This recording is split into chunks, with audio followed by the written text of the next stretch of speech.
కూడా ఏమి చేయలేదు. మన విలేజ్కి వచ్చి ఇవన్నీ సర్దుబాటు చేస్తున్నది. మనకు ఇల్లు కూడా ఇస్తున్నది. ఇల్లు కూడా ముగ్గు పోసినాము.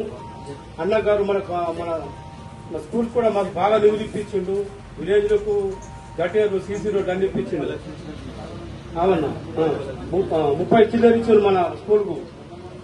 మనకు రోడ్ సీసీ రోడ్ కూడా అన్న డాంబర్ రోడ్ దగ్గర చేయించిండు. బంద్ అయింది.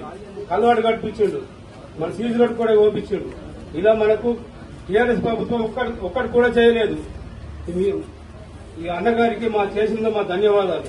మా కాంగ్రెస్ మా రైతు సోదరు తరఫున ఉన్న దానికి ఇప్పుడు కొత్త చట్టం ప్రకారం ఏంటంటేనే గతంలో ఏదున్నా ఏదన్నా తప్పు జరిగితే కోర్టే ఇది ధర్నీతోని ఏం జరిగినా నీకు తెలిసితే జరిగినా లేకపోతే కుటుంబంలో పూర్తిగా ఇప్పుడు మనిషి చనిపోతే ఏమైతుంది ఫ్యామిలీ ట్రీ తీసుకొని దాని ప్రకారం చేసుకోవాలి. ఇప్పుడు గతంలో ఏం జరిగింది ఇమీడియట్ గా పోయి చేసేసుకున్నారు.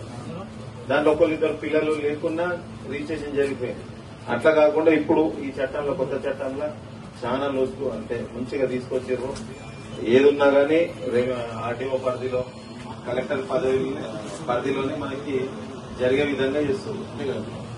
అంతకుముందు ఏదున్నా సరే ఒకవేళ తప్పు ఇక్కడ జరిగినా మీకు జరిగినా కోర్టే శరణ్యం. ఇక కోర్టుతో ఏమైతుంది కాదు ఈ జీవితకాలం దాన్ని అనుభవించారు. ఇక ఇది నడుస్తూనే ఉంటుంది. లేని పంచాయతీ వెళ్ళిపోయారు. అట్లా కాకుండా దీనికి కొంత చేస్తున్నారు. మాక్సిమం